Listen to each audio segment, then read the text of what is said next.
What's going on, guys? Nathan here again, and we are going to talk about the Fantasy Survivor Challenge. The goal of this challenge is to finish the season with the most possible fantasy points. We go all the way through week 17. There are no playoffs and there are no weekly cuts. One of the unique things about this challenge is that you can start the same player every single week. All right, unlike other challenges where it's one and done, you can only choose 1 week to start Tom Brady or Aaron Rodgers.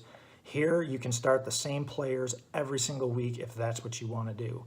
What you have to keep in mind is that if your players lose their game in the week that you started them, you will get 0 fantasy points from them. All right, so your players have to win in order to get their fantasy points.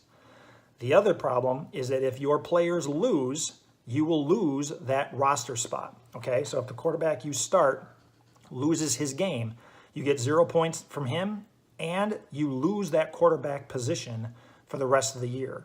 So once you basically run out of positions, then your team is done. And you're going to start the year with 16 spots, okay? It's a double roster, so you get 2 of everything. But once all 16 of those spots are gone, then your team is done earning points and your season is effectively over. Now, maybe you'll be in the lead at that point, it won't matter. But I do want to point out there is nothing that prevents you from entering the challenge later in the season. Okay, you do not have an advantage by joining the league in week 5 or week 10. And it can be argued that you don't have much of a disadvantage either.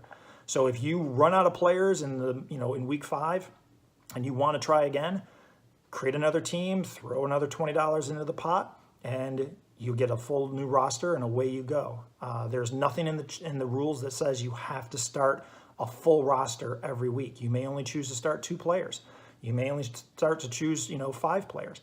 You may choose to start the entire Dallas Cowboys. There's nothing that stops you from doing that either. If you want to start both of their quarterbacks, if they had 2 kickers and start both of their kickers, you can do that too. So you can start everybody on the same team, or you can choose to start nobody. It's entirely up to you. Just understand the rules. The player loses, you lose the spot, and you get no points. So I hope that answers all of your questions, and as always, good luck.